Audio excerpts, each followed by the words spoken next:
3, 2, and we're waiting on Facebook. There we go. We have Facebook here now as well. In case you don't know, we're here with a special, different kind of a live stream tonight. And I'm not really going to, well, not at the moment, talk a whole lot, except to say that our details and all the links and all sort of stuff are, as always, in the description of this one. So make sure if you're watching live with us tonight or listening later on, watching later on, hit the description to get all the links to follow us across all the different social media platforms. And for now, though, without any further, I'm going to go to Nikki because this is her idea to do this one tonight. So thank you, everyone, for joining in for this. Over to you, Nikki. Hello, welcome everyone. Tonight I have a very special guest on the Hard Rock Show. I decided it was absolutely well fucking overdue that we put the boss in the hot seat. Andrew, I wanted to interview you for a very long time and finally I have my moment. So get ready, get settled because here it comes. So Andrew, for those of you who may not know, which I would find highly unlikely, but let's have a little bit of introduction about yourself and what you actually do. What do you do, Mr. Hard Rock Show?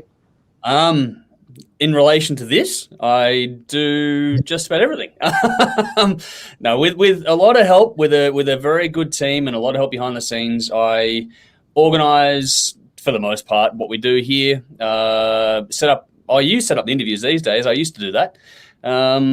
What else? Set up the review lists, do all the editing, make sure all this stuff happens and goes live, all that sort of stuff. So basically I produce all the technical side of things of the Hard Rock Show as well as co-hosting with different people every single session that we do, which is fun. Does that answer your question for the most part? I hope.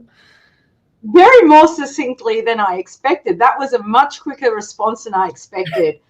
But just to flesh to the people at home, this guy creates the content, works out what the fuck everyone's doing every week, directs us all, arranges the content, arranges what we're reviewing or who we're talking to or whatever's happening behind the scenes, produces it, and then edits it. Wow, have another bourbon. So for the layman at home, it sounds so crazy. I'm Andrew, I do the Hard Rock Show, I'm on TV every week, go me. Aside from the 3 live streams a week, in addition to the actual television show, how many hours per week do you reckon, as an estimate, do you put into this show, all elements of it? All elements combined, it'd be on average 30 to 40 hours a week on the show. So just to be clear, people at home, this is in addition to a daytime job. This is purely love. This is voluntary. This is because you love what you do. Yeah, and I'm insane. Probably a nice segue. Well, clearly I've seen who you work with. You're obviously fucking nuts, dude. Brendan's here with us tonight. He's asked how many drinks does Nikki had, so there we go. And I didn't think it was that obvious, but maybe it is. Oh, happy birthday, Brendan, by the way. Yes, segue. happy birthday, Brendan. Yes. Happy birthday, dude. Right, so my question to you, what is the inspo? What is the story? Why the fuck do you do what you do? You put all your hard work, sweat, and hours into this for love. What drives you to do this, Andrew? Okay. I'll try and keep my answers brief because I tend to waffle. I do it because I love it. I wouldn't know what to do with myself if I wasn't doing it. And I would drive Jody and the kids mad if I wasn't doing something with the energy that I have to put into it all. The whole premise to begin with that hasn't changed ultimately is to help bands get the word out because the media landscape in Australia is, for lack of a more subtle term, shot to shit when it comes to supporting local music in particular, and especially in the rock and metal genres. Unless you're a particular niche, you're not going to get on either Triple M or Triple J, and there's bugger all TV shows that will help out as well. So we have a platform, and we've used and abused it for quite some time now, and we're continuing on as far as we can, basically. I love doing it, love helping bands out. The highest compliment I ever get is when people spend their hard-earned money on things we recommend people go and check out. That's what it's all about. Amazing. So just to give us a little bit of a history, am I correct in identifying you've had your 10-year anniversary recently? We had that in April, yes, just a few weeks ago. A bit more than a few weeks now. Yeah, we had just had our 10th anniversary of the Hard Rock Show itself. Before that, it was called the Rock Show, which started early April, and then we changed the name to the Hard Rock Show, which had its initiation done very late one night, and we just took on that brand, changed over, and it's been just gone 10 years. When you started that, did you ever imagine 10 years later here you'd be? Did you ever imagine you'd make it to free-to-air TV? Because you started as a YouTube channel, yeah? Started off expressly with the desire to go to YouTube. So for the backstory, Shane and I started this thing a long time ago. Actually, funny because I was going through finding some very old footage the other day too. There's some. If you think we're drunk now, you should have seen what we were like back then. So Shane and I would have quite a lot of fun doing things back then, and it was a drunken, silly idea, and we've just continued it as well. As I always thought, you could push it as far as you wanted to push it. You could stop whenever you wanted to. You could go as far as you wanted to go. We didn't plan to go to TV initially, but the door opened up pretty quickly on the back of what we were doing, and we've been with Channel 31 now, so just shy of 9 years been on Channel 31. It's been a few years on Channel 44 now as well. It's coming up on 2 years, I think, or maybe a bit longer on Channel 44 in Adelaide. So we've been, I don't know, I've always had the impression that these sorts of things, when it comes to the creative field, whatever you want to put into it is what you're going to get out of it, if that makes, to use the cliche there. But I didn't think I'd stop, and I haven't stopped yet. So it's not a precursor or foreshadowing anything. It's just that, I always thought I'd just keep going until I couldn't anymore. So with the event of community TV possibly ending, we've been down this road quite a few times. Yep. What's your thoughts on, well, one, is it going to end in June? Is it not going to end in June? And if it does, what's the contingency plan? How do you plan to carry on this legacy that you've built? Do I think the switch will be pulled? I was convinced the switch was going to be turned off last time around. We got a reprieve 36 hours out, I think it was, or maybe, I don't know, I forget exactly, but it was insane, the window of opportunity there. I think there's always caveats to this, because the campaign being run now is that, yes, even though every time it happens, the communications minister and the government always tell us to get off the airwaves, but every time there's, I think it's 50-50, to be honest. I wouldn't be surprised if they pull the plug on us, because the government of the day are a bunch of pricks. I really can't stress enough the damage they've done to media in this country over the last several years now. Since 2014, this battle's been going for. And during COVID, which is what we're all currently in the midst of now, it's another lockdown here in Melbourne, it's been more important than ever before, because there were things like the religious programming that was being broadcast live for Greek Easter and things like that was only being carried by community television. None of the major networks were broadcasting that stuff. And so it is still very intrinsic to the community. I think that it's pretty nuts that you'd want to kill this off at this point in time, especially when we're still in a pandemic. But when it comes to applying reason to this government, I don't really think they have any. There's no plan for the spectrum until about 2026, I think it is. And as an ongoing cost, the community television networks don't cost the taxpayer a damn thing. So this is not like the SBS or ABC where we, put money into it. There's been some grants over the years and stuff, which has been to help community television transition to online. But at the same time, the demand has been made of community television that's not been accomplished by any of the major networks either. So you're asking community television to be the first one to transition to the digital platform, while Channel 7, 9, 10, all the other ones aren't being expected to do the same thing. And this is while the government also props up Foxtel as well. So there's a lot there to dig into. I would go on for hours about that, but I won't. When it comes to how we will continue this, that's why we started doing these live streams a few times a week. That was the plan to move forward, in case. You can't take it for granted that we'll have the TV spectrum, and I've never wanted to really pursue the mainstream television like your 7, 9, 10 and that too much, because they... Benjamin Payne's jumped in going, talking politics, talking to metalheads about politics, not a good idea. Yeah, that's why I'm going to stop there. But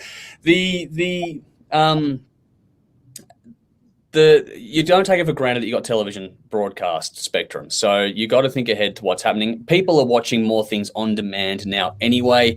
Never really wanted to go to the major networks because they would always try and take creative control. The old adage was, we're always referenced or likened to Wayne's World way back in the day. And it'll be a Wayne's World moment to kick off your own show, which is probably what would happen to me at the end of it all too. So I don't want to have anything like that happen. I like to have creative control. I am that way inclined. For better or worse, that's how it is. And so we do these live streams now. We'll do a lot more online content. Channel 31 and Channel 44 will, in theory, still have a digital platform going. We'll have to investigate how we submit content to that because it's a bit of a different game when you're doing things in that space. But regardless, we've got our platform now. We have a pretty big social media reach. Between television and social media, we reach over 100,000 people on a week average. So we do pretty well with that. And if we lose TV, we'll just keep doing what we're doing here with this. That's why we moved into this platform, because it'll be more ripping the audio from this to go to Spotify and all those things. All the audio platforms will be there for the audio side of things because that's on the rise. Probably trying more TikTok, believe it or not, because that's another massive social media. So just utilizing the social media that's out there and using it as best we can for as far as we can. We'll see how we go with it all, but that's what we would do. But we're getting some comments. I wish I could hand over Nikki to the control of the background here because we've got some comments coming through. So I'm going to quickly jump in and take over and do what I normally do here, Nikki. So Atomic Punk on Twitter said, "Hi, Nikki." So there we go. Benjamin Payne said, "Hey, Andrew and you too, matey." So there we go. And he was here before. David James, Evening Wall, rock on. Sally Lee's regular. Hello again, saying hello, peoples. We got a few on YouTube tonight, which is cool. Congrats. God gave rock and roll to you from Damon Brown. Also saying doing Aussies proud, which is cool. Ross, we're getting a lot of happy birthdays this year. So Ross Taylor, Cunt Squad, they both had a birthday to us for 10 years this year. So thank you for that. You fucking legends. We got some rants going on about the government control of media here, which I could do that for as well. Benjamin also said, you have a fuckload of subscribers. Where the fuck are they, you reckon? Drinking beers. Well, it is Friday night, so there we go. It is Friday night. What else we got here? Freaky Genie has jumped in to say congrats for keeping Aussie music alive. We have always done what we can. And Kieran on YouTube would love to throw ScoMo in the pit. You and me. So I have a few people here jumping in around. So there are some people on across the different platforms tonight. So thank you all for tuning into this one. Sorry, Nikki, I just wanted to try and address that a little bit there. I can't hand over the back end control to Nikki, unfortunately. So yeah, I have no power. I'm just a puppet. I told you I keep creative control. Well, there we go. Love you too, Fun Squad. There you go.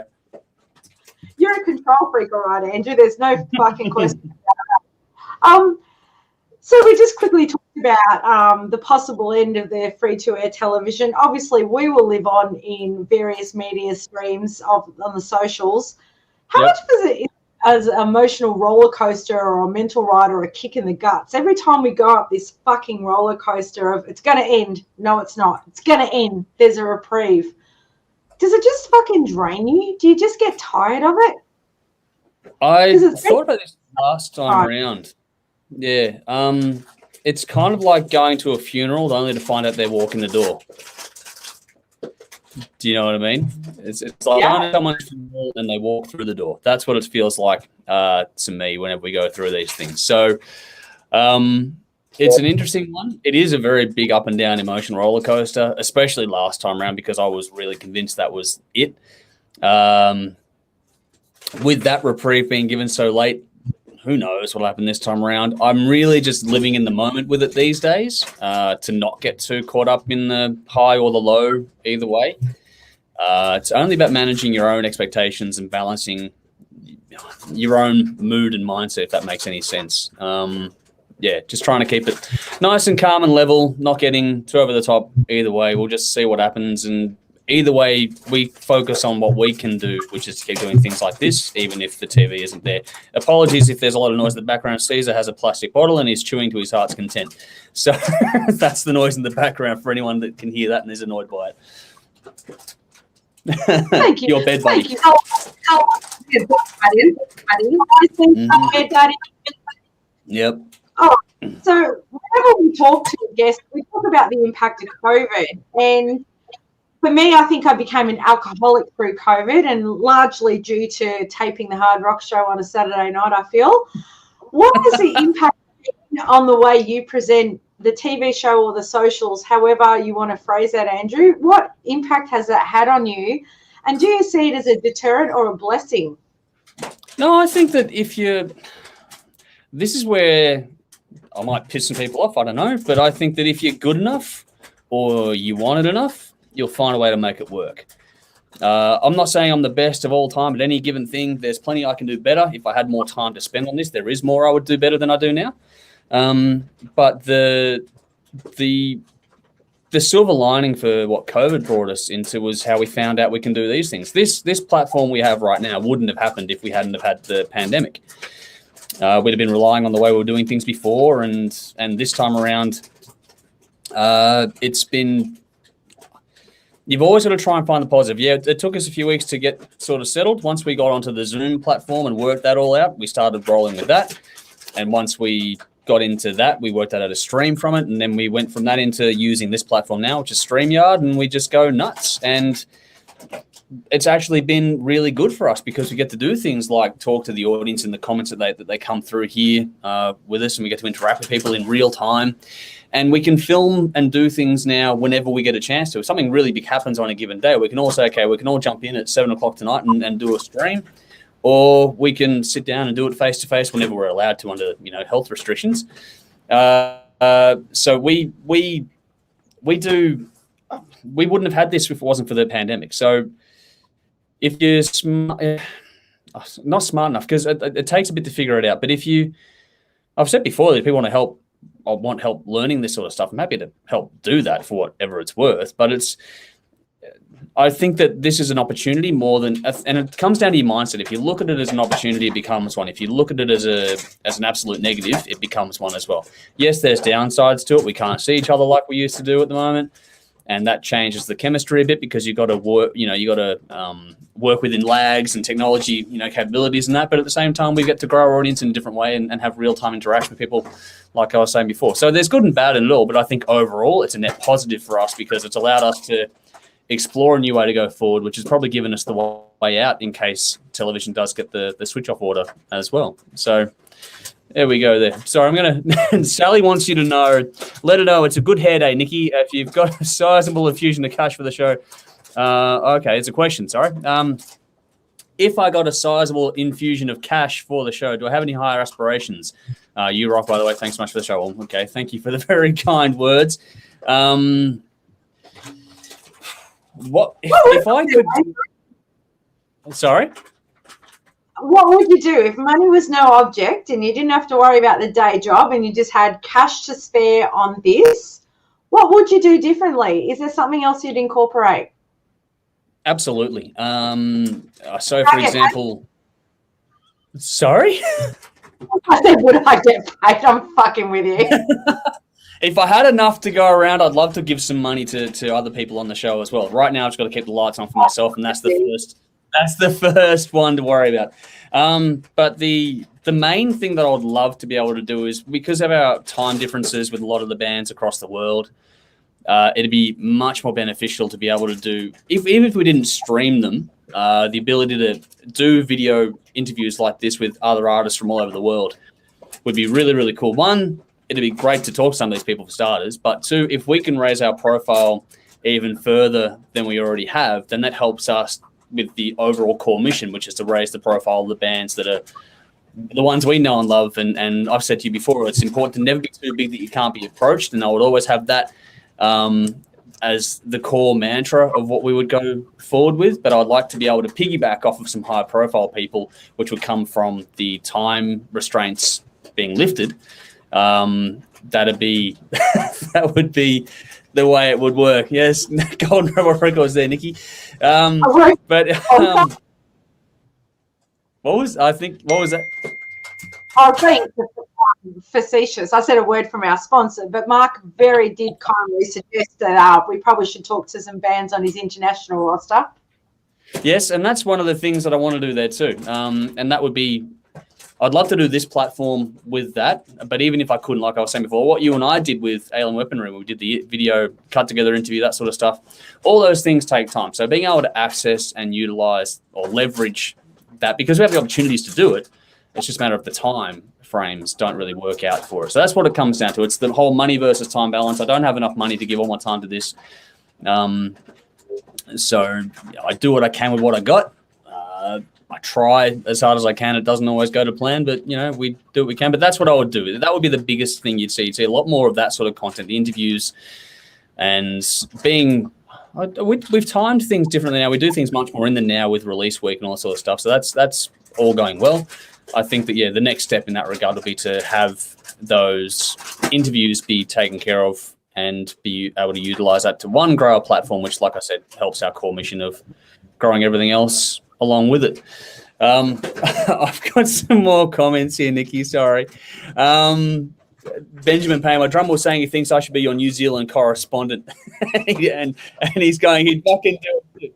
Okay, well, we'll see what we can work out there. Actually, that'd be interesting. And someone Nikki, Tori is going hi.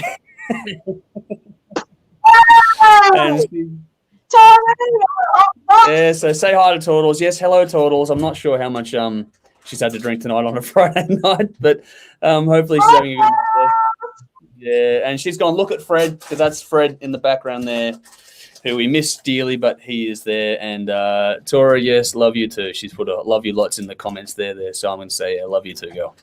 Good to see you here jumping into the chat tonight. On the flip side of that, Benjamin's jumped in to go, well, I have a fuckload of famous musicians on my friends list. I'd probably get an interview with Alien Weaponry for you and Mark and Torneo. Mark Torneo from Accept. Actually, they're on the Alien Weaponry. Okay, cool. All right, well, there's a few things there we can look into as well. Nikki's the one that organises the interviews more than me, so we'll set something up. And Nudes, our big regular, Nudes is saying hi, guys. And Sally's saying, yay, Fred. Sorry, Nikki, I keep hijacking things. We'll go a bit longer for those, just if you've got more questions you want to get through. I'm not going to hijack the whole thing. But hopefully that answers the question in what I would do different. That'd be the start point. What I would do from there, there's a lot I could do beyond that, but that would be where I would start to move things in that regard to help. That'd be the fastest way to grow it next. Answered the question beautifully, so thank you. And also, I love the audience comments and interaction. It makes it so amazing. So no stress there. And Benjamin Payne, we actually have had the privilege of interviewing Alien Weaponry previously, but by all means, we'd love to do it again. They've got some gigs coming up with the Symphony Orchestra in New Zealand. So by all means, hook us up. Talk to those boys again. They are amazing. That would be cool. So, we talked about socials and the way going forward. One of my favourite memories of working with you, and this is just me, it's not about me tonight, it's about you, sir. One of my favourites is the live studio audiences. We've had some amazing, amazing fucking times at the studio, and then we moved it to a whole lot of love, and I think it just adds a whole new element. So I guess talking about moving to the online world, what would you miss about that audience interaction live face-to-face? How important was it? And is there any way of keeping it going, even in a social media world? There is a few ideas I've got behind the scene. What I would like to do is, we used to do those gatherings once a month at the old studio in Cranbourne. That was fun. That was cool. It was easy to organize because it was our own space. Doing them with a whole lot of love was fun. It was great. It was fantastic. I've got nothing but love and admiration for what they did to help us out with that. At the end of the day, though, it also comes down to being able to, from our end, from my side of things, being able to organize things effectively in that regard too, because it was not only just organizing us, it was also organizing a gig. And that's another drain on time that you and I have spoken about in the past, that I simply don't have the access to do that efficiently. But when it comes to doing that, you want to make sure you pull the crowd too. So the tricky balance with that sort of stuff, to be real, is that people like watching us talk. I don't know if they want to watch us at a bar and talk as much as people, I don't know, maybe now might be different, but we get some good times, some bad times. It would really depend on what was going on. And I think it honestly had more to do with the bands that were playing than it did to do with what we were talking about. So whilst it was fun, I'm not sure it's a viable. I would do it maybe once a quarter to twice a year. I wouldn't do it every month anymore. So I'd be willing to look at that again down the line in a different way to see what we can do with it. When it comes to using the online world, there are ways to do it. So you and I have spoken in the past before, and we'll see if this ever happens at some point too. But if we have an interview pull out one night or whatever else having, then we'll be able to actually share the link to this little platform we've got going on here. And we can bring people in and out of the chat room, and this will be something I'll offer to. I'm going to revamp Patreon soon too, so that's another aspect that'll be going into that. So all those things are there. There is a way to do it. We haven't really road tested it yet to see how it would work, but it's something that I would actually be very excited to do and experience or explore and see if it works. Awesome. If it doesn't work, that's okay as well. We'll just see how we go with it. We'll try and find some time for all of that sort of stuff. I do apologize. Caesar's really on down that bottle behind me there. But yeah, so hopefully that kind of answers that one for you. I'm just going to quickly say to Tori, for those who don't know, is my daughter. And so she's jumping into our family message on text going, how rude to suggest that, I'm having a drink. No, she hasn't had a drink for a while. So I was taking the piss when I said that. So I'm shit staring you, Tori, because I can. Nikki and I'll make up for the drinks. Tori hasn't had a drink for quite some time, and I'm actually very proud of it. Just for the record, I was having some fun with that one. Yeah, okay. Does that answer that one for you, Nikki, hopefully? Absolutely, it does. And Tori has provided a delightful introduction to one of the topics I wanted to talk about. Okay. Your beautiful wife. So yes, I'm going to put my sister right in the spotlight here, my soul sister. How hard is it? How do I put this? So behind every great man is a great woman. Yes. It is on record multiple times, and Andrew, you've said it at so many of our tapings, that the support that Jody gives you makes this possible as well, in addition to the hours you put into it. Yep. You met Jody through your love of live music. You met her at an actual gig. Yep. How is it with her? How does she feel about the time this takes you away from the family? Like, this is all consuming for you, as is obviously your family. But like Jode's part of the gig guide, she's obviously behind the scenes involved in the decision making. How hard is it, or is it a blessing to have someone behind the scenes with you on this journey? So we might see your face, but Jode's is very much a part of this. So does it ever become a challenge where it takes you away from your family time? How does that all go? To be completely brutally honest, it is challenging. I've told you before that I'm not the easiest person to be around in that setting, because I tend to be pretty focused on how I do things. And it sounds nastier than it is. It's the balancing of time. I love what I do, and I love my family as well. Without the support of Jody and the kids, none of this happens. And I don't think people really understand how much goes into that. Every little thing that I think of, all my brainstorming, all that sort of stuff, is always run through Jody first. We were having a conversation even just today about we've got a present for me from my family was to go and see a theatre play, which I haven't gone to in quite some time. It's not rock and roll as that sounds. It was a gift from my family for myself and Jody to have.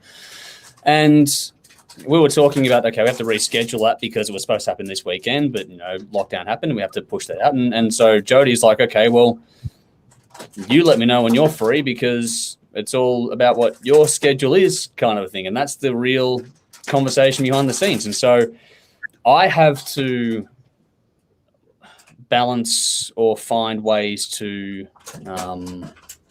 try to make this as non-impactful on our family as possible, even though that's not completely possible at all.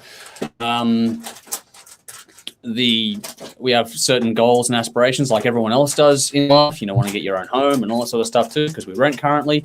All those things come into it. And so you've got to make compromise where you can, and where we aren't able to find that compromise, we sort of just have to accept each other as who we are. Which is, we got married, so we're doing all right so far. But it's not easy. I'll put it that way. There are good days, there are bad days. It's not too bad weeknights because Jody usually falls asleep a lot earlier than I do, so I can do my work on the weeknight. So I try to reserve as much on the weekends as I can to be around at that point in time more than anything else. But it is a lot because, I do work 40 hours a week at a day job. I do 30 to 40 hours a week on this, and there's not a lot else to go around, unfortunately. And I'm not ancient or anything like that, but years tick by and you have less energy than you had before, and those things are starting to creep in as well as time ticks on. So it's a very hard thing. Walking that tightrope is the biggest challenge of the whole thing. And I don't do nearly a good enough job of it, if I'm being brutally honest. I don't do a good job of it. I'm just very lucky that I have someone who's accepting or at least understanding. So that helps a lot. And like I said, that's why none of this happens without her support behind the scenes. That's absolutely critical, and it's just the way it is. I don't know how better to... I don't know if Nikki's still with us. She looks like she's dropped out. But Jody's jumped in on YouTube saying, you really do my head in at times, but I wouldn't change a single thing about you. So, yes, I love you too, babe. So there we go.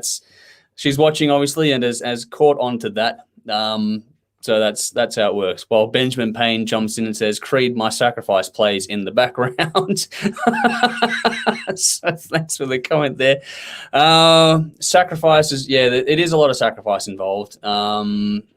So much more involved behind the scenes. Yeah. So Benjamin put a comment here before saying, I know it's bloody difficult to maintain your momentum on these sorts of groups and pages, channels. Most people don't realize how much work it involves. Nikki's back. So it does take a lot of work, time and effort. And I don't know. Did you see that Jody jumped in with a comment, Nikki? Did you see that or not? I absolutely did. That was the last thing before I froze. Jody, you're an amazing woman. I love you with all my heart. Mwah. You're not alone in that. I love her with everything I've got. So there was a reason why we had that ceremony. It's not even fun. So Jody's gone, love you too, Nikki, you foxy thing. So there you go. I was going to get to this before. Sally's going to work on the fundraising, get Corey Taylor on the show. I would love to chat to him. He'd be fucking fun. So Dean Whedon, just to jump in here. I don't know if this is one you had on your list before. Hey guys, Dean, good to see you again here. Great set interview with Andrew. Okay.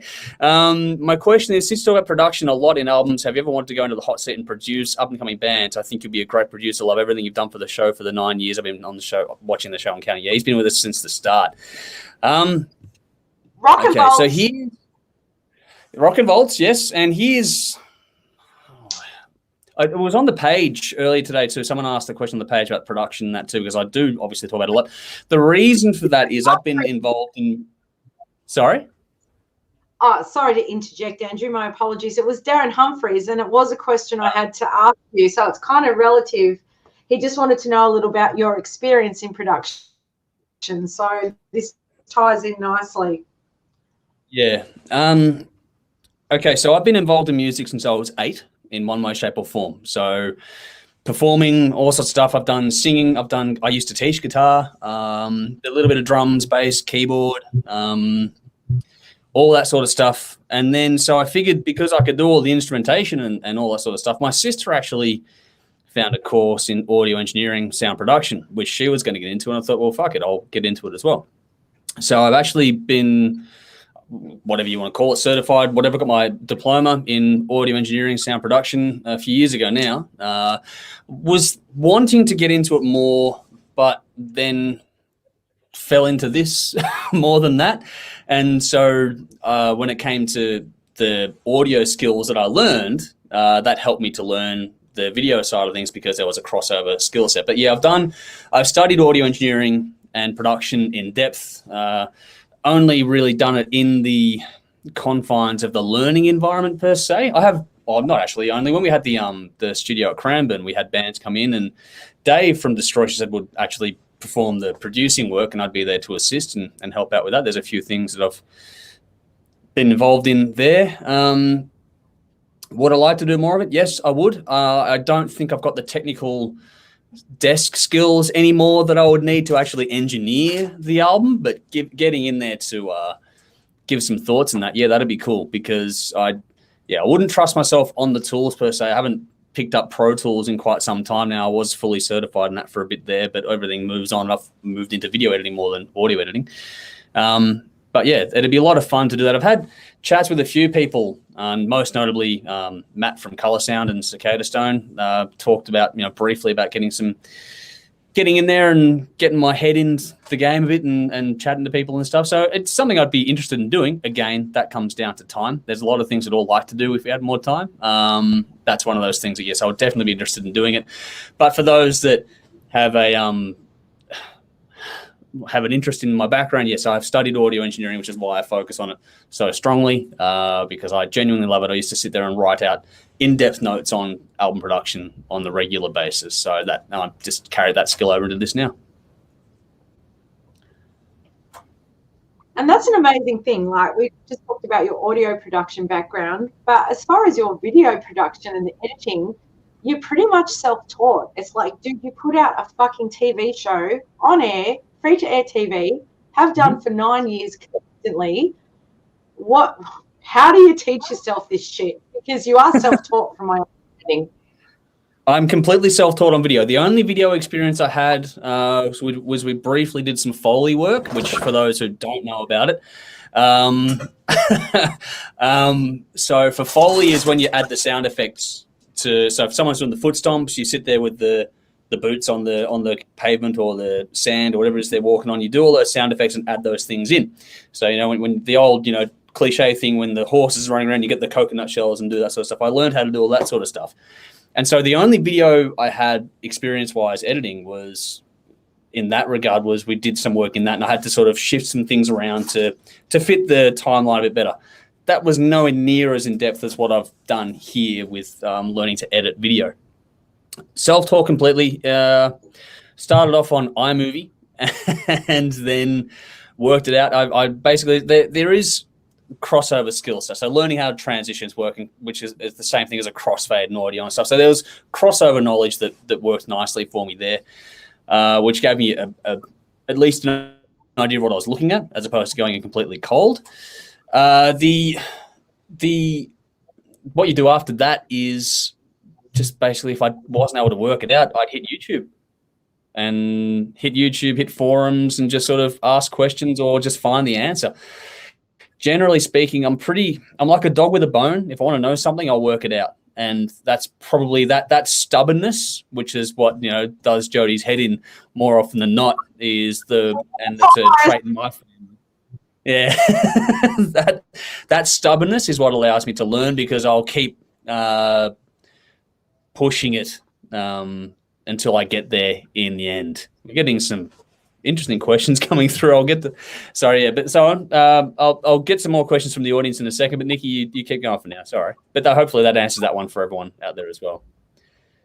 Have you ever missed a deadline for the TV show? Has it ever just got to you and you've just gone, oh, fuck, I don't have anything to release, here's a repeat, or not? When it's completely out of my hands, or completely within my hands, sorry, no. I've never sent a repeat in when I've just quote unquote run out of time. Sorry, the dog's doing something silly. Caesar, hey. Sorry. I think he dropped his plastic bottle somewhere. So just for an example, I'll put him on I think he's dropped his bottle. So I'm going to take it behind the scenes here for a second. Dog, what have you dropped? Okay, there's Caesar. Sorry, say to the great dog. Caesar!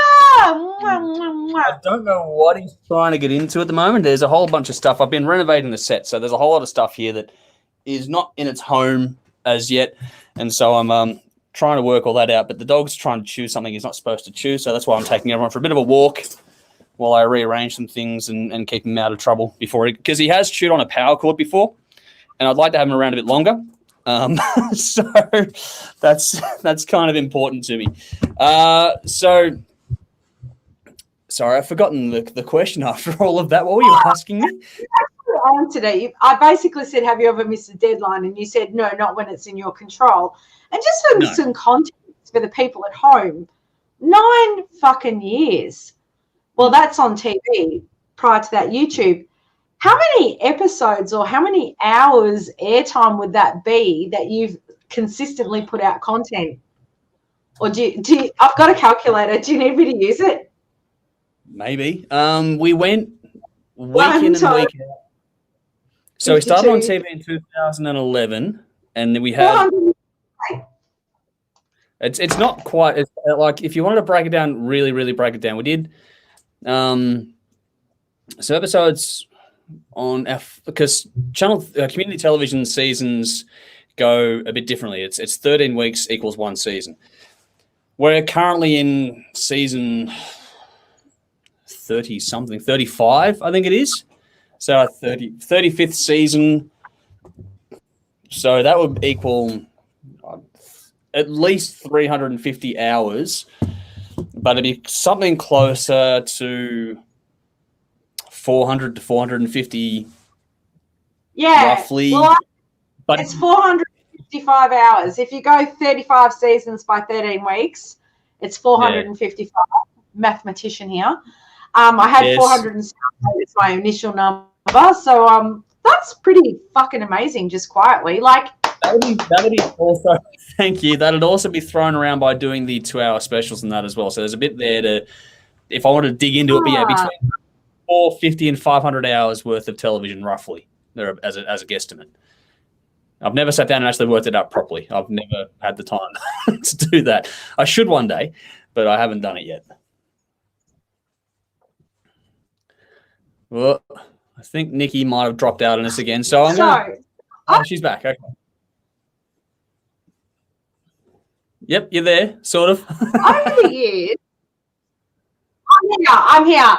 This kind of ties into one of the questions from the audience. Actually, fuck it. I'll go to the question in the audience because it's a bit more deep.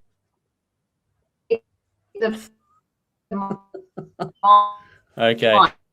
I think, Nikki, if you can hear me, you're chopping up badly.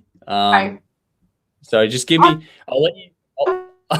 Sorry, Nikki. I'm going to jump in and go to some questions from the audience while we hopefully wait for your internet to settle down because I can't even make out what you're saying. I'm sorry. You're chopping up really badly there. So what else we got here? Hold on. Sorry. Where am I at? Okay, so I don't know if this is linked to what you were saying before, Nikki, or not, but Nick, our good friend Nick, has jumped in to go, who is his all-time favorite panel member and why is it me? Well, Nick, there's only one answer to this because this was put into the page as well about who is my favorite co-host or panel member, and it's going to be Jody.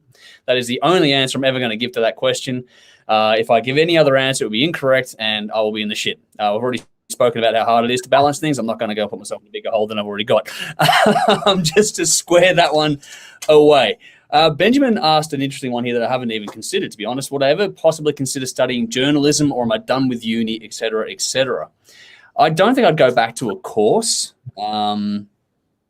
Journalism is interesting, but at the same time, I don't know if I'd pursue a career in it more than I'm doing it now. It'd be interesting if I could. I'd be curious to explore it, but at the same time, I don't know if I'd want to.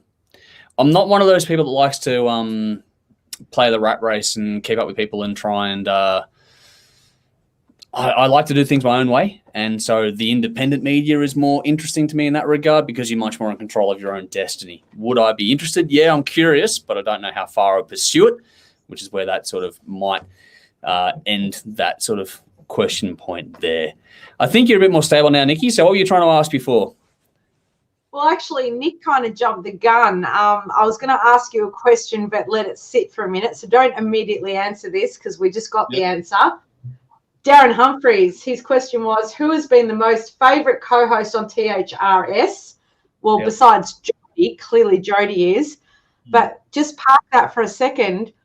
I wanted to add to that, over the years, you've actually had quite a few panelists join the family, and I will absolutely call it a family, being fortunate enough to be part of it.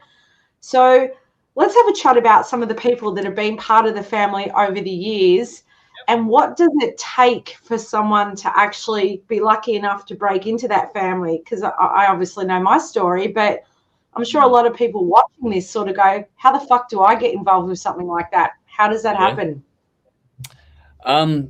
Well, over the years, we've had a few people come and go, and it's always been when people go, it's their choice, not mine. Because I like to, what I've described as everyone that's involved, it's more like a family than anything else. So when Jody and myself have the final say. The way we run things is Jody and myself have the absolute final say. But generally speaking, we run things like a committee. We all float ideas, we chat things back and forth. If there's any strong resistance to an idea, it never really goes ahead. We just sort of bounce it back and forth amongst ourselves behind the scenes. To get involved, there's no real strict formal process. It's a case of, as weird as this sounds, it's about feeling a vibe. If there's someone that I think can contribute, and it's not about their skills, it's not about how good they are, it's never about that. It's never about how good anyone is or anything like that. It's just about, do I think, firstly, that they'll fit in? They have to fit in. I'm not going to fuck with the chemistry of the group just to bring a new face. We've had questions before or over the years had some, you got to have more women or whatever else on the show. I'm never going to cave to just bringing someone on for the sake of it or to fill a demographic or any of that shit. It's got to be someone that fits our group, because our group, I volunteer, everyone else volunteers. It's got to be something that people enjoy. And I don't put pressure on people. Like, once they're in, and they only do what they can do. It's not about anything like that. It's not about skills or anything got to bring. It's just a case of, does the person fit who we are as a family, like you said. And like any family, you have some disagreements back and forth, and they're always fun, but we always get over them too, and that's what's more important as well. It's okay to have disagreements. It's never going to be completely 100%. Everyone's going to get along all the time. We're all different people. It's ridiculous to expect that you will always get along all the time. But the disruptions we have are never big, are never bad, and they always blow over really quickly because of the people that are in it and because they want to be here or be involved in it as much as they want to be involved. And that's what sort of determines it for me. There's no hard and fast way. The only real formal thing we've got about it is that a few people got an easier road in because of Dave doing the work with the radio station, which is what you came through that a fair bit. But I knew you before that as well, which is cool. And so Dave helped that side of the family grow, with a few other people in there. So, but the last person we sort of really roped into doing things was Mick. And that was, we roped him in just going, okay, well, we know him. We know he likes to have a chat. And we tried him out last minute on a live show, and he jumped up and took it on. And then, yeah, he took very short notice on that one. So he stepped up to the plate big time, actually. And there we just took a quick vote amongst ourselves, and it was unanimous. Everyone wanted him in. So that's kind of the only formal process we go through. If we can work out a way, we might give someone a go. But at the same time, I'm pretty happy with who we've got. It's a case of, I don't expand out of a need. I expand because we find someone we really want, if that makes sense. So as weird as that might sound, or it's not trying to be elitist, it's a case of, I don't want to fuck up the recipe we've got, and you don't want to disrupt the chemistry of the people that are already here. And that's what's most important to me as well. They've got to be people that understand that we're a bit different, and I look for people that fit that. And if the right person comes along, they click. If they don't, they don't. And that's why it's always been pretty selective over the years. It's just how it works. Okay, so you have interviewed a fucking ton of bands over your years. Like, we're talking 9 years. I was going to say, we're going 9 years, not recent history. No, 10. We did interviews in the first year before TV as well. I stand totally fucking corrected, and thank you. That's why you're the boss and I'm the lackey. Oh, God. No promises, AB. No promises, boss. But is there anyone on your holy grail wish list? Is there any artist or band that you'd give your left nut to fucking have a chat with? And yes, challenge accepted. Is there someone out there that you truly love to just pick their brains? And if so, who is it and why? So that's an interesting question, because you got to look at it a few different ways. And for me, that sort of almost comes down to, one, who would I just love to talk to? Who would I like to pick the brain of? But there's also a bit of a, okay, who's really hard to get? Because if you're going to play this game, you want to try and make it someone that's not really easy to get a hold of. So one that would be really interesting to pick his brain would be Blackie Lawless, just to see what goes on in there, because I think he's not only a great musician, but he's also a really good producer. Someone like that, Jerry Cantrell, anyone from Metallica. Yeah, Metallica would be good. They're a long-term idol of mine. If I could go back in time, we had a chance a long time ago to chat to Lemmy. Didn't make it line up, and I wish we had have, but Mickey D in that regard would be as close as you get these days, maybe, to that. So that sort of stuff. Nikki's making notes as we go along.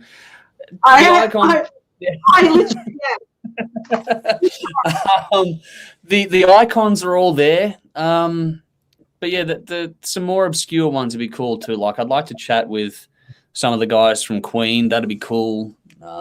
Is there a big thing for me too, that band? Shit, the list would go on forever. I kept going Iron Maiden to be cool.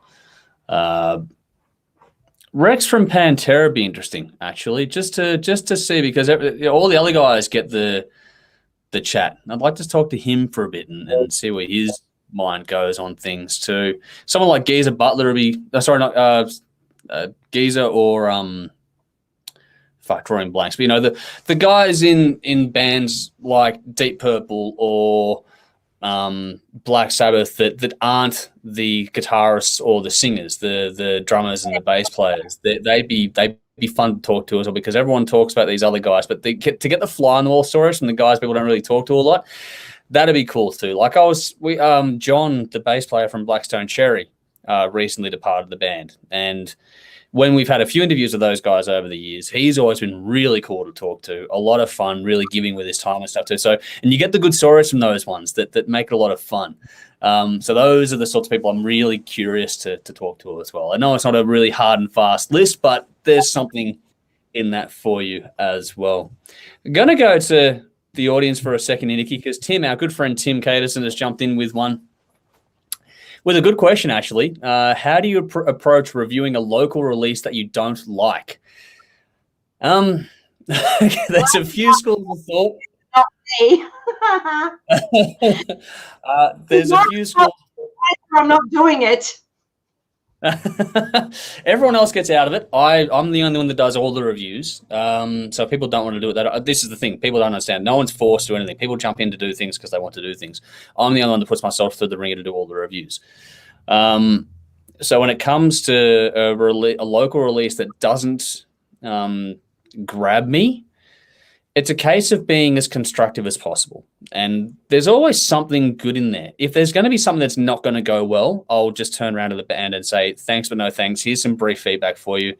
It's probably not going to go that well, so I'd rather not do that to you. I'd rather just give you some feedback personally and then just move on from there. Let me know when you got the next one ready to go. We'll do the same thing again. If it's more up our alley, then we'll give it a go. When it comes to the ones that we are going to put to camera, then it is about being as constructive as possible. It's not about. I don't mind taking a pot shot at the bigger guys because they've made their money, they've got their critique, and it's also a bit of fun too because you're going to get the audience to get fired up at that. For the local ones, you don't want to do that because there's this thing that I have a problem with in media where they like to punch down at people, and I don't like punching down, which means don't pick on the people that are quote-unquote small than you. We've built a platform over a decade. If someone comes to you because they're looking for some feedback to hopefully get a review, all that sort of stuff, I don't like burying someone when they've come to you for that. So not that I ever truly, like I said, if it was going to be something like that, then I would just say, no, we won't do this one, but here's some feedback as to why. But when it's a bit of because we don't talk to each other before we do a review either, we all take the music and walk away.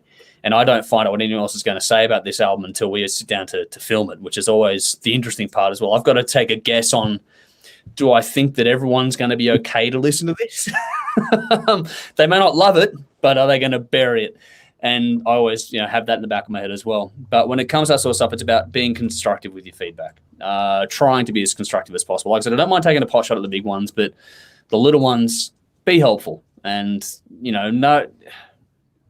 I'd rather that be more of a legacy down the line than the other stuff too. Like, you can talk to the big ones and all stuff, but if we can get a few bands out there to do better for themselves and help them get out there, that's ultimately the goal. And so keeping that, core mindset at the centerpiece of it all about, let's try and help these bands go a bit better yeah, that's where if it's not going to grab me, be constructive, give feedback, be honest. It's always about honesty. We're never going to lie. I pride us on that. We never lie. So whatever we say, whether we like it or we don't, is always the truth. I've made that about the only rule we've got is to tell the truth and be yourself. It's about the only rule we ever have. So yeah, we stick to that. But when it comes to those ones, everyone's sort of got the understanding behind the scenes because most of the people have been in bands too. So everyone knows what it's like. So you sit there and go, okay, well, let's try and help these guys out versus, it's shit, move on. We don't do that. So that's how I sort of approach it. Hopefully that answers that question nicely. Geez, what else have we got? There's a lot here. Okay, there's dogs in the background back then. So cool. Okay, Benjamin, a question for Nikki here. Iron Maiden, early or old?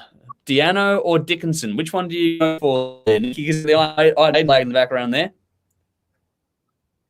Probably going to contradict myself somewhat here. I would say early Maiden, but I'll also say Dickinson. Dickinson is God.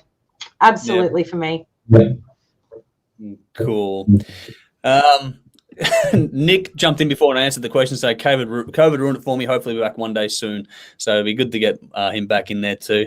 The way we do things before going back to that, no fake wannabes. I don't really buy into that too much, but we'd keep things as real as possible as we can behind here.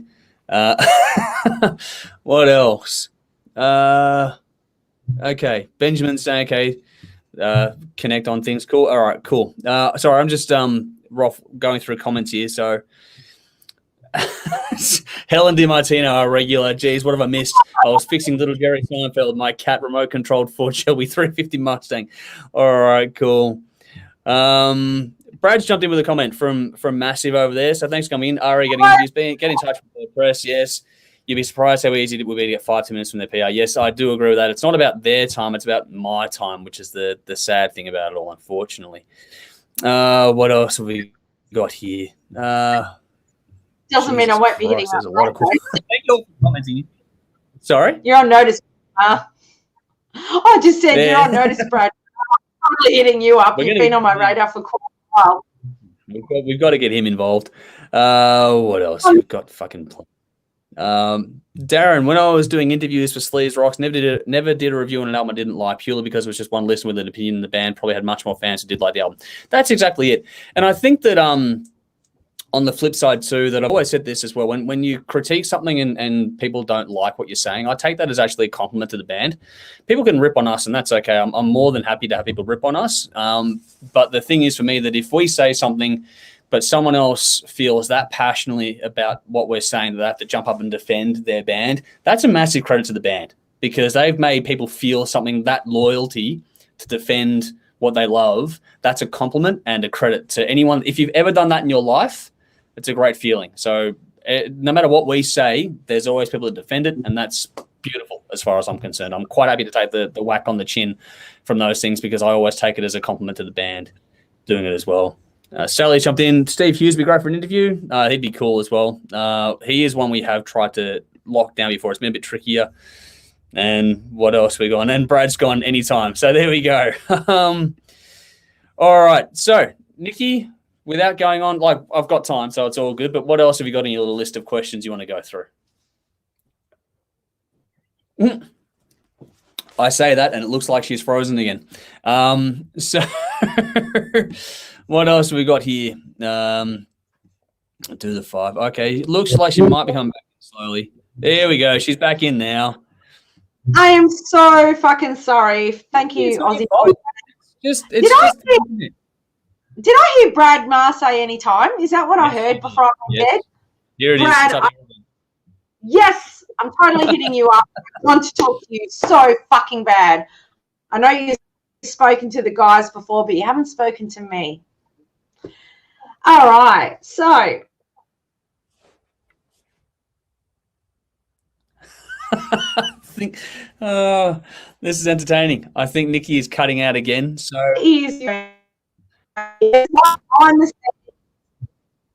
hang on. Okay, you're coming back now slowly. You there? I'm here. Yes, I am Okay, here. cool. Go for it now. Can you Yeah, hear go me? for it now while you got a chance.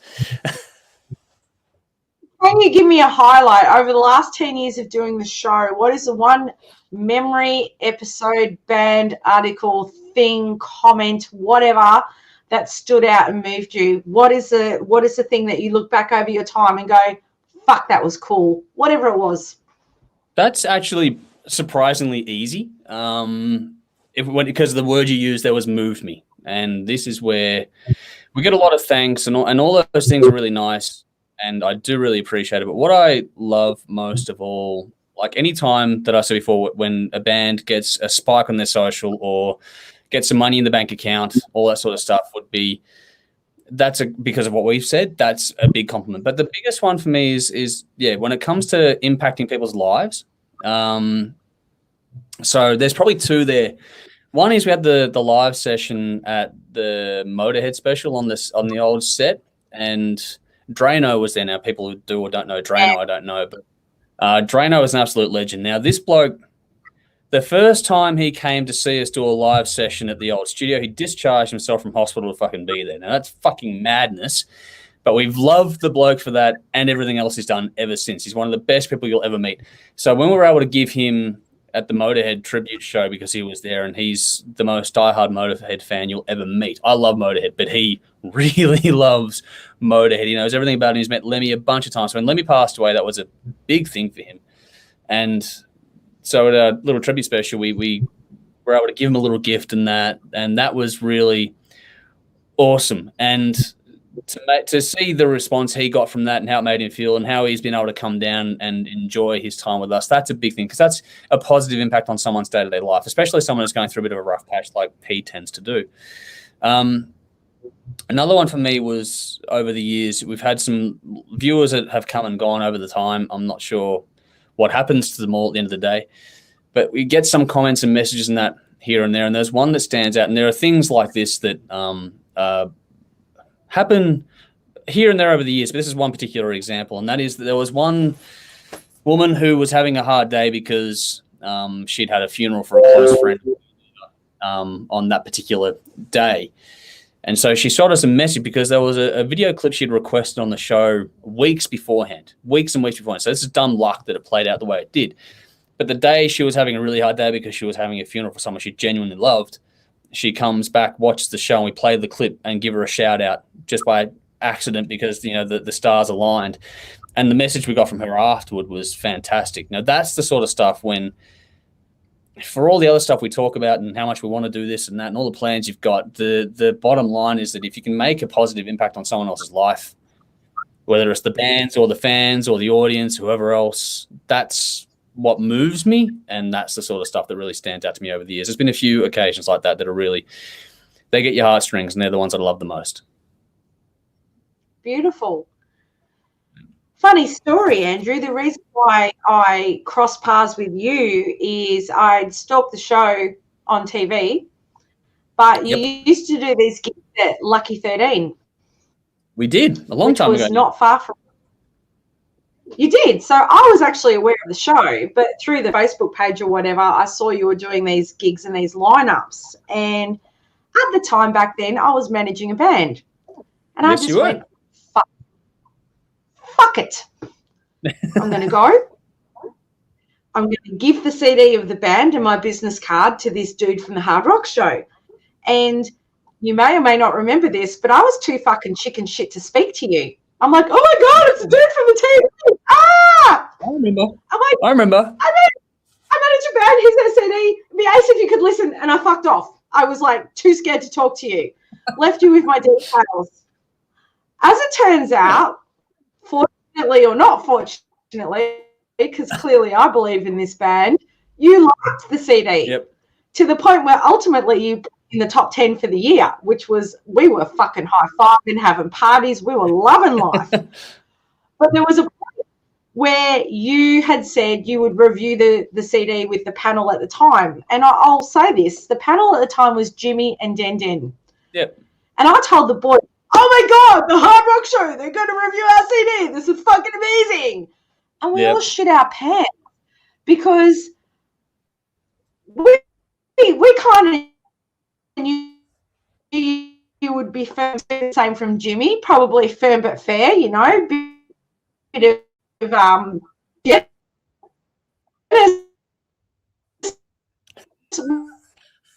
We were fucking terrified of, because Dennis did not fucking hold himself, and everything I love about the guy, I still do love, but we all fucking shit our pants. And Dennis gave it like, I think it was like a 7 at the time, but to us it was like 1,000 out of 100. We're like, Dennis didn't put us in the bin. Yep. We're all right. Yep. Why I fucking say all this is to go back to your statement a while ago. You have always been very much about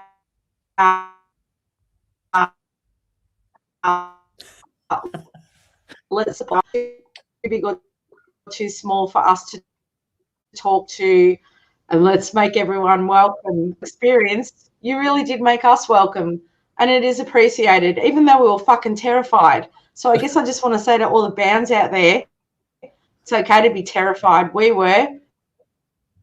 Have a crack. Got nothing to lose.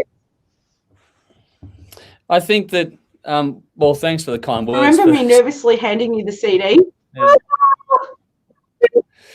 I remember giving the CD at Lucky 13, and you were quite nervous that night. It's always the funny part about a lot of this stuff is that the weird part about that, like, I love it. I think it's fantastic. But that when people walk up to you and going, "Hey, I know you," and it's like, I have no idea who the fuck you are. So it's just like that's always that social awkward moment where you feel like you should know someone, but you have no idea who you're talking to. So for anyone that does come up and say hi, I'm always approachable. If I don't grab it straight away, I do apologize. I try to keep up to date with as many people as I can, but it's not that easy, unfortunately. But I'm always approachable. Always come and say hi. And the same thing applies to the show. I mean, drop an email, shoot an inbox. It might take some time for us to get around to it in the end because there's a lot going on. I think we've covered that a bit tonight, how much the time just simply isn't there for everything to be done in as timely manner as I would like. But always feel free to drop a line. Try your luck. There's no harm in having a go. You're not going to go, the worst thing that'll happen ultimately is that you'll either be told no or you may not hear back from me for quite some time. That will be the worst that'll happen to you. I'll never be abusive or anything like that to you. So just say hi, drop a message, all that sort of stuff. It's always welcome. I always completely encourage it as much as I can do. Just try to be a little patient at the same time because there is some tricks to time management when it comes to that sort of stuff because, this is a on top of day job and family thing. This isn't my only thing, unfortunately, as much as I would love it to be. If I could just get to that sort of $500 a week to $2,000, $3,000 a month, that'd be enough. I'd be able to make enough on top of that to make it work. That's the only sort of target I need to be able to do this full time. But it needs to be consistent, unfortunately. That's the problem with it all. But there we go. We're getting some kind words coming through here. I'm not sure. Hopefully Nikki's still there. We've had some issues with the internet tonight. Benjamin's gone. I'd like to see you getting at the New Zealand Musicians. Happy to help you with that. Storm, Devilskin. Yeah, cool. Devilskin to be nice as well. So we'd love to have a chat there too.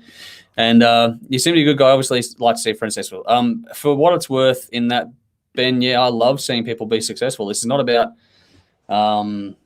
myself or any sense of ego or any of those things. As it's easy to sort of humble brag and that sort of stuff. I don't like doing all those sorts of shit. I think the people that have met me, people like Tim who's just made a comment now that, once you get to meet me face to face, I'm pretty much what you see is what you get.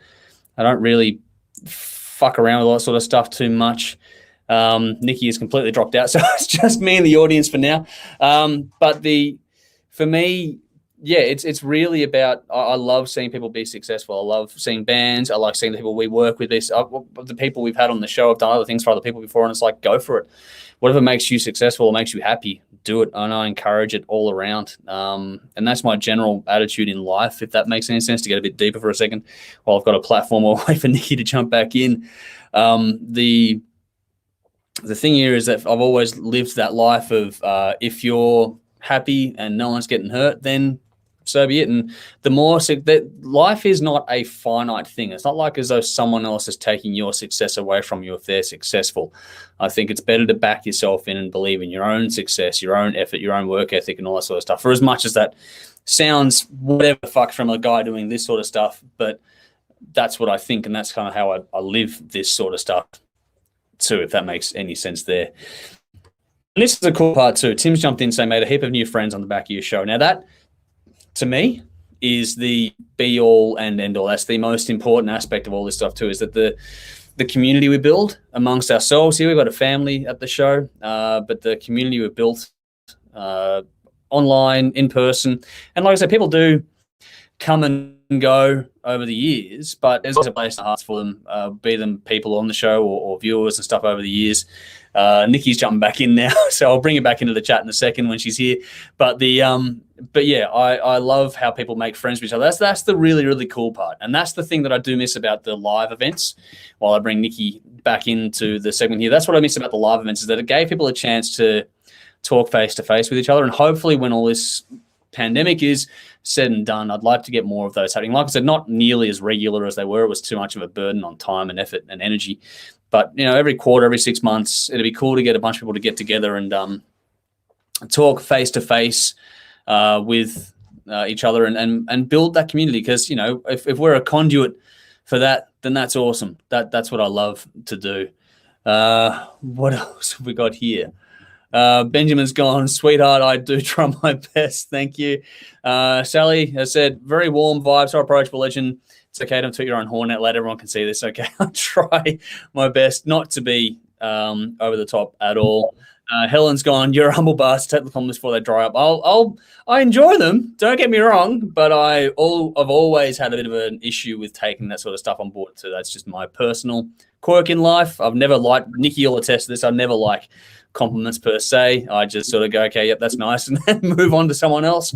For someone who does this sort of stuff a lot, I'm actually not a huge fan of being the centerpiece of it all. I like to believe in all of us working together is the main thing for me. What else we got here? Benjamin, a few people who use music at themselves public eye. I'm a musician, 46 in a few weeks. Happy birthday in a few weeks. Been playing since he was just 9, have a max audience of 12,000 once upon a time. That's still a cool story, man. That's still a really cool story. Take it while you can. And Nikki, we have a special guest who's jumped in on YouTube, Wayne.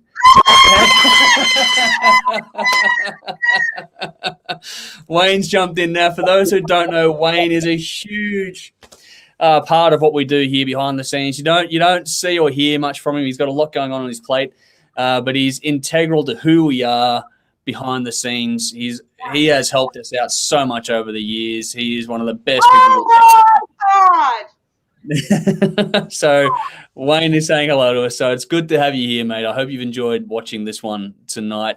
You know me a lot better than a lot of people do as well. So thank you for all your support over the years and for jumping in and saying hi. This is a common problem, though. Benjamin, moving on there, has a hoarding issue, 28 guitars and the same number of amps. I think you and Brendan should talk. That's about it for that. So, yo, brother Wayne from Benjamin there too. I think Nikki's still having some internet issues there. I'm glad that I'm here. Golden Robert Records, hello. Yes, hello back. I'm glad to see you guys here. And thank you for all the good work you guys are doing as well. It's great to you like Nikki's hoodie. You ought to. Cheers for sending it down for her. It's a good little still shot at the moment too. So there we go. Hopefully Nikki's seeing this because she's frozen. But Wayne's going, hello, Nikki. So hopefully that one comes through as well. And Tim Caterson, our good friend Tim, he's met Wayne once and he's a massive Priest fan. So clearly he's a top bloke. Yes, he is. He's about the biggest Judas Priest fan you'll ever meet in your life. But he's got a huge, huge heart to go along with that.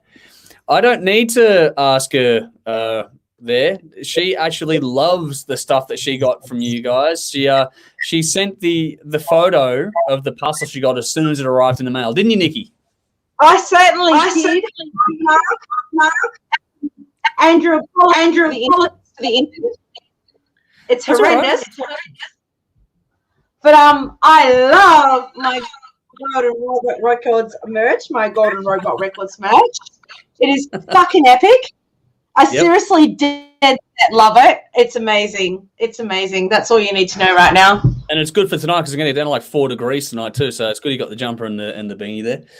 I know. Wait up, though. There's more. Here we go. Sorry about the shit internet, everybody. I really apologise for that dropping out. How gorgeous is this? Like, seriously. Yep. Like, it is amazing. I freaking love it. So, do I like it? I fucking love it. And thank you very much. Yep. Seriously, much appreciated. Thank you. You look amazing. So there we go, Nikki. That's a big thank you for sending that through. I'll get my details there eventually. Time. Very much thank you. I'm sorry I dropped out, but I heard Tim say that Tim Caterson say he'd made a lot of friends through the Hard Rock Show. Yep. Andrew, I have to personally credit you because of you and my connection to you and being that shy girl who handed you the CD all those years ago. It was something like 6 years ago now.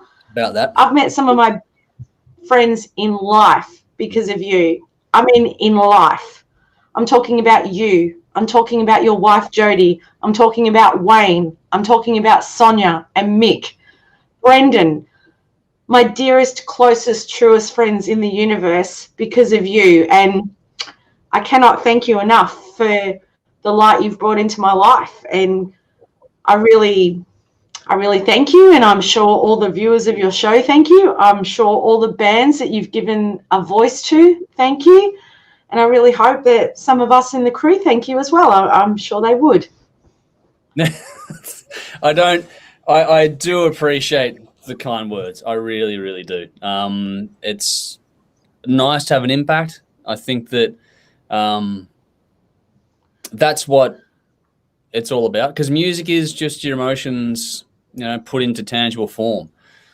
And we can all, I think, lean into that a bit more than we do these days. We're all very cold and brutal, especially on social media.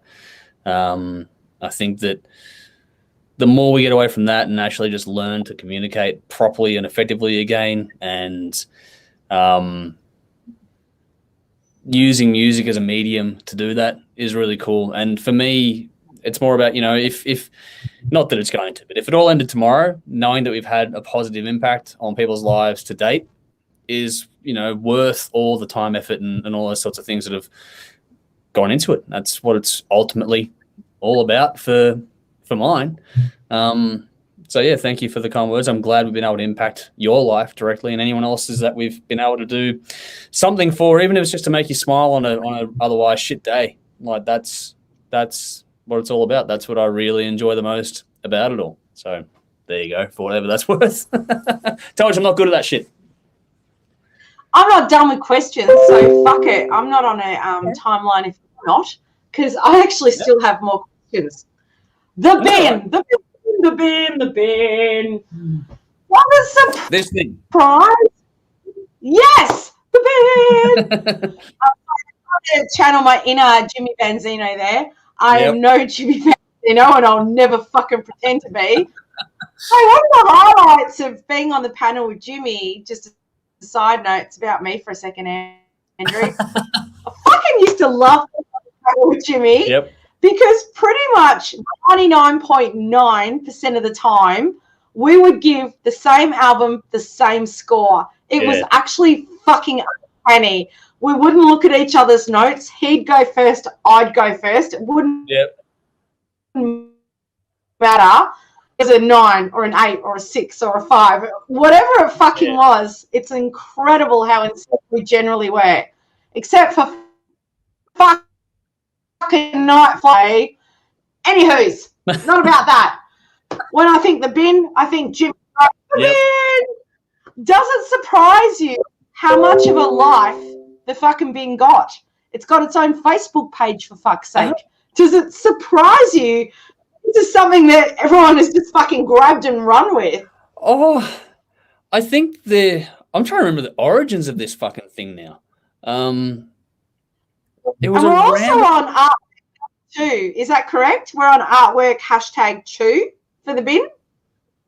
Yes, this is the second bit of artwork for the bin. This is actually the artwork for this time around. Tori did this one because the other one completely fell apart. after moving studio and moving house and everything else, it copped to one too many meetings. But the origin, that's Jimmy and Dennis days is when that came in, and it was just another thing that the funniest thing, while Nikki's computer's going off in the background tonight, the funniest thing, oh, don't worry, I'm giving you shit because I can. The funniest thing about this is when we changed from Shane to Jimmy and Dennis, I remember filming the first few episodes with them, and there was this moment where, and this might explain a bit, where you knew things were going to be so different to what they were before that it was just going to take on a life of its own. And so I had a choice in the moment to make where I was going to try and force it to go down this particular path, or, which is what I did in the end, do this thing called embrace the chaos. So embracing the chaos means whatever the fuck happens. We didn't do any retakes. We just fucking went with it.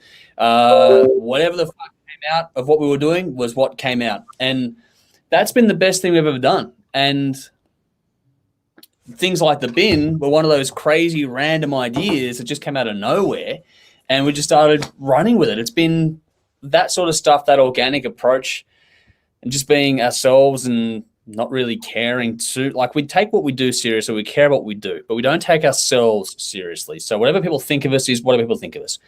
And that's easy said and done on some days, because some days you cop some shit. But the fun of it all is where that makes that worthwhile. And so the bin taking on a life of its own, it's almost this little cult thing we've developed over the years, and it keeps getting fed every week, and it's cool. And I like. Am I shocked? No. Am I a bit surprised? Yeah. But it was absolutely worth it to have this thing come out, and I love that it's got its own little life. I think it's fantastic, and the more we can have of that sort of stuff, that'd be, I don't know, that's the cool thing for me. That's really, really just the fun bit. As far as all that sort of stuff is just fun. It's hard to put it any other way than that. It's just pure fun, and we just run with it whenever it comes up. We just sort of go with it. All right, a loaded question for you now. Okay. I certainly have something in my mind, but again, it's not actually about me, Andrew. It's about you tonight. What is the most disastrous blooper moment, chaotic moment that's ever happened on air on the Hard Rock Show? And believe me, I have fucking got one in my mind, and it does not involve me. It involves a complete refilm of an episode that you had to do once. Well, that would be it. The one you're thinking of is the one that would be it. The one single biggest clusterfuck we've ever had. Oh, sorry, there's two. One was when we lost the audio, which is not anyone's fault. We just lost the audio for the Thin Lizzy special. Thin Lizzy, or I don't know, one of the specials we did, that Whole Lot of Love. We lost, it was unusable audio. That was a shame. Again, no one's fault, just shit went wrong. But the biggest one is when we have to reshoot an entire special episode because certain individuals got a little bit too drunk. And was it Made Priest? Yes, it was the first the first one of that. And can I say, I was the individual that got drunk. Can we just put that on record? It was not me. No, it was not you that time around. But we've had some other cool things come out of drunk moments, like the Munt Bolt and the song that inspired. That came from you. So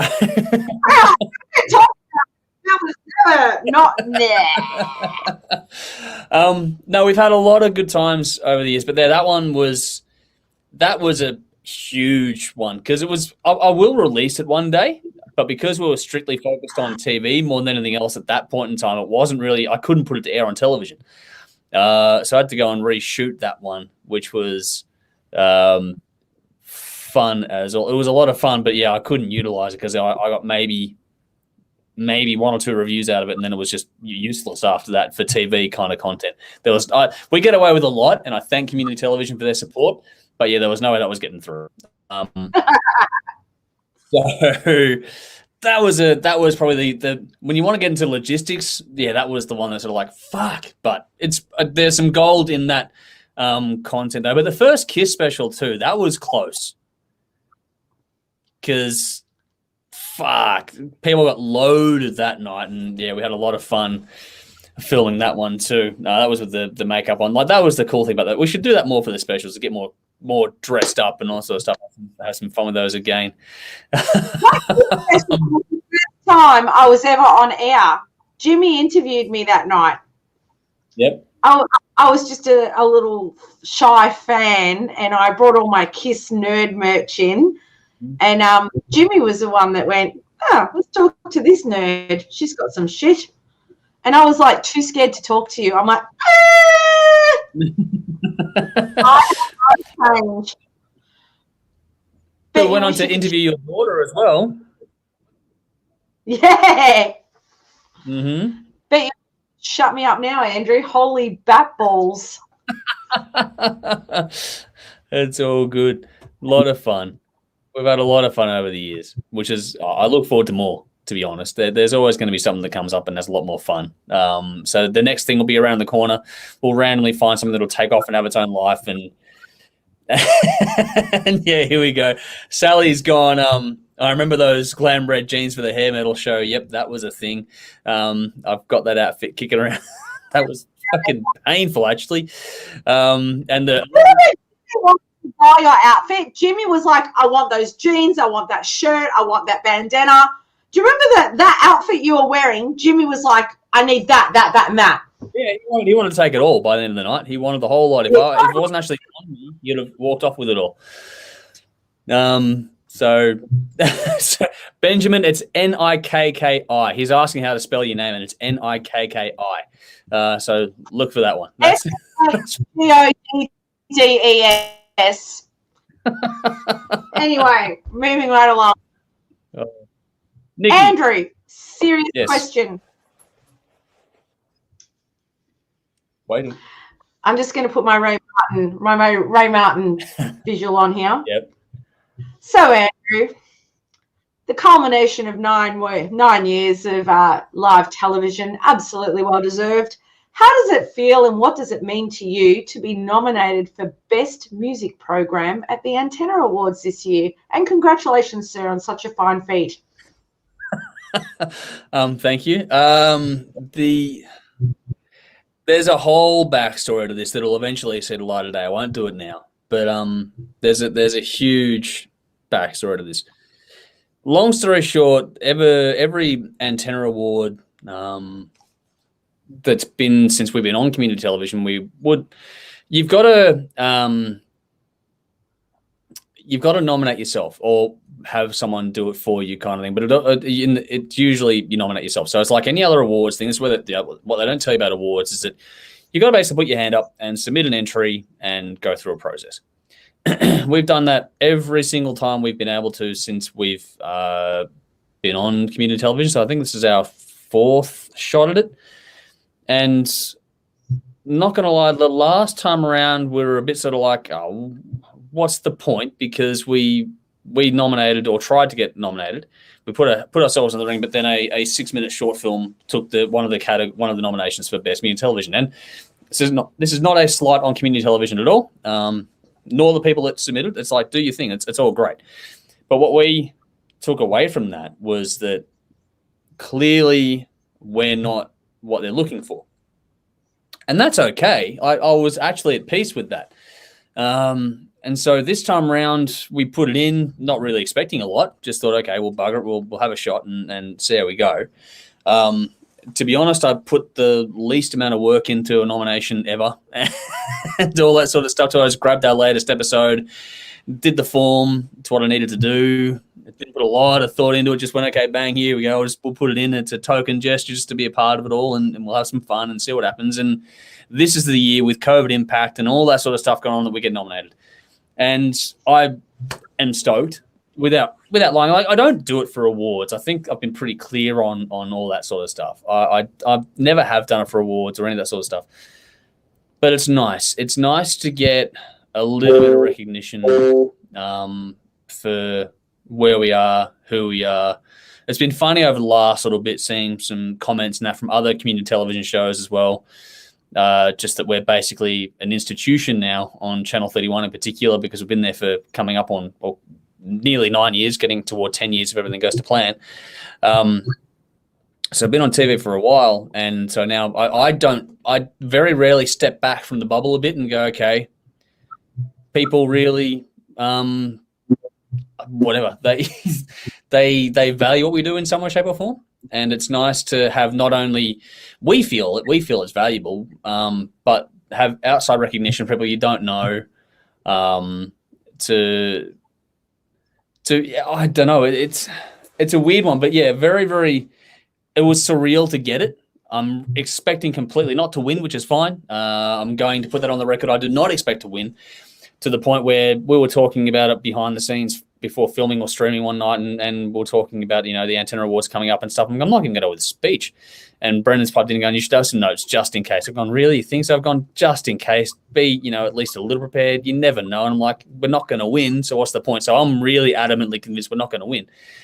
But like I said, that's actually really, really fine by me. It was just nice to get that little bit of a nod for the work we've done, and yeah, it was nice. Yeah, I don't know. I'm stoked. I'm really happy for it. I'm waiting to see what happens with the actual awards thing. It was supposed to be the other weekend, but it all got pushed away because of lockdown stuff. So it's still not 100% certain what's happening with it all, because no one knows when restrictions are being lifted.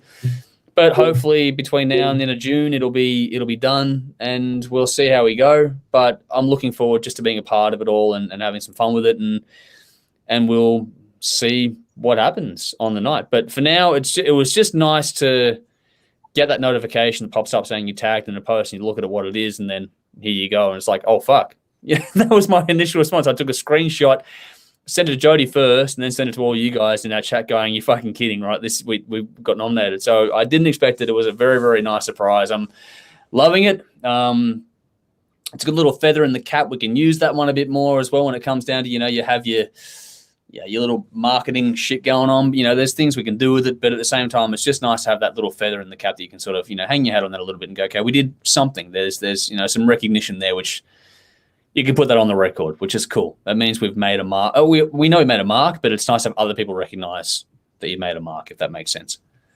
Totally. Yeah. All right, AB, we've got over time. But zero fucks. Yep. Zero fucks you, and it was totally worth it. And I've wanted to do this interview for a long time. You have. So we've had a talk about you, your history, your motivation, the roles you have with your relationships with Jodes and us. You've talked about the show, the highlights, what's gone on. I'm going to probably wrap it up slightly now and just go, if you could leave the audience with what you see the future being in, say, the next 1 or 2 years, what do you envisage it as, and what can we do to participate and keep THRS alive? Okay. I think what anyone can do to keep us alive, or help us out in that regard, that's the easy thing to do here. Keep watching, keep commenting, keep sharing. That's the easy one. Doesn't cost anything. Keep spreading the word of what we do. Be involved, get in the comments like we've had tonight. There's a lot which has been fun tonight, which is cool. Appreciate it. Be a part of the community, get involved, go to gigs, all that sort of stuff. Send bands through like some people do, like Nudes is a regular that sends music through to us as well. Do all those things. Those are cool. And like I said, the simple, most effective way to help us is to just share what we do if you want to. If you want to help out beyond that, there's a couple of methods. There's buying some merch, which will be happening again soon. I've got some plans for that. And the other one is Patreon, which I'm about to probably revamp this weekend if everything goes to plan in that regard as well. So stick around for more information on that over the next few weeks on social. It needs a bit of a revamp. It needs to be tidied up a bit. So that'll be another one too that'll help us out. It's more about the security, being able to know you'll be able to bank X amount of dollars every month allows you to devote time to something that is how do you put it? A passion it's project. A worthwhile venture. Yeah, it's a passion project, but we think we love it enough. I think that people love it as well. That if you want to help something stay alive, especially with the lack of media support this sort of stuff has on the platform that we have, that's the best way to do it. It's that security is what you're looking for. But what it looks like for us is greatly determined by what happens in June, at the end of this month, I should say. It's just into June. But either way, no matter what happens with television or whatever, we're not going anywhere. Even if no one helps us or any of that sort of stuff, we'll keep doing what we've always done. There's always a way. We've got a good crew, good family behind the scenes that, I don't do it all on my own. I never have done it all on my own. So you're going to see more of us here doing our thing that we do here. These interviews will be a big part of that going forward. More reviews, more streams, all that sort of stuff. We'll be releasing a lot of the archive stuff when I get a chance to as well. So that is in the works. I know that people get frustrated because I haven't got a lot of that out there, but I do. Again, it all comes down to balancing time, and there's not enough hours in a week to go around. But the bottom line is, you'll be seeing just old stuff and new stuff over the next few years nonstop. We're not going to go anywhere. If TV folds, we'll stream. And a lot of that.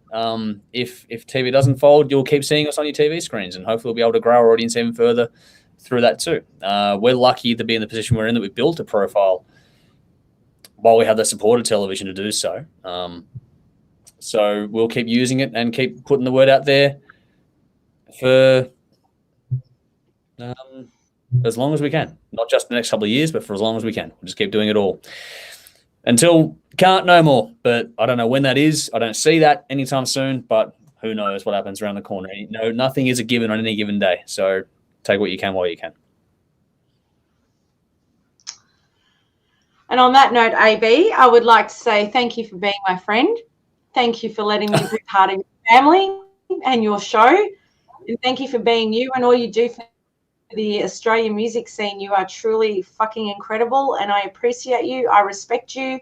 I've wanted to interview you for a long time, so thank you, boss. You're most welcome, and thank you for being a part of it too. It's not a one-way street. Everyone that's involved in this thing deserves, and over the years, be it now or not anymore, whoever's been a part of this little family of ours over the years deserves as much of the credit, because it's never a one-man thing. It's never a one-person show.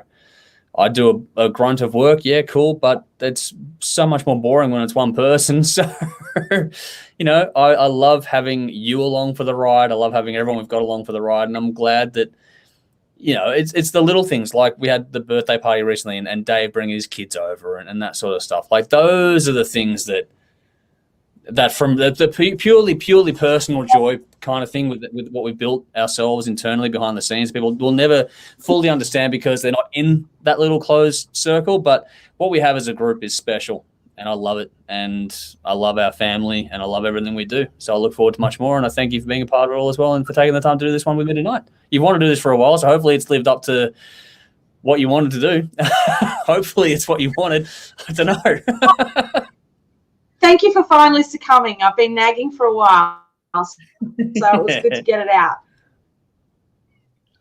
It was a good chance to do it. We haven't had a lot going on this week. It's been a quieter week with a few streams. Back again on Sunday with an episode for those paying attention. But yeah, we had a chance this week to do something, so it's cool. And what's been really cool too is watching the comments here. So for everyone watching tonight, or watching later, or listening on audio later on, thank you for tuning in. Thank you to everyone that's been a part of us over the years too. You should never forget the people that tune in and watch what you do. I mean, we're a bunch of hacks. If that hasn't been displayed by the answers tonight, we are not professionals. It's so much self-taught, so much DIY. The whole thing is that, and I love that about us, but I love that people enjoy it. And for everyone that's found any sort of joy in us over the years we've been doing it, thank you for tuning in. Thank you for being a part of what we've done over the years. Hopefully you'll stick with us if you move on to better things, and hopefully life treats you well. Either way, but genuinely glad to have a platform, and glad to have people that seem to enjoy our nonsense on a weekly basis. So I take that with an appropriate dose of humility, because people spend their time with us, and time is the most precious resource of all. So thank you to everyone that's ever spent even just a minute with us, because you can't get that back. So thanks for that. There you go. On that note, buddy. Rock on, as always. And I suppose I'll do the regular sign-off now, will I? Yeah. Thank you. That's the fun part. I mean, you, but you have to do the whole wind-up thing because I got. No, it's all good. Thank you, everyone, for tuning in. Thank you for all the comments. I'm sorry we didn't get to them all, but hopefully you've all had a big kick out of this show tonight. So thank you so much for this. We will see you all again very, very soon. I'm going to quickly log off now from all the individual platforms. So it's first of all, ta-ta for now. For Twitter, we'll see you all again very, very soon. Bye-bye for now, though. Next up, it's our audience on YouTube time. Say goodbye for now. We'll see you all again very, very soon. Thank you for tuning in.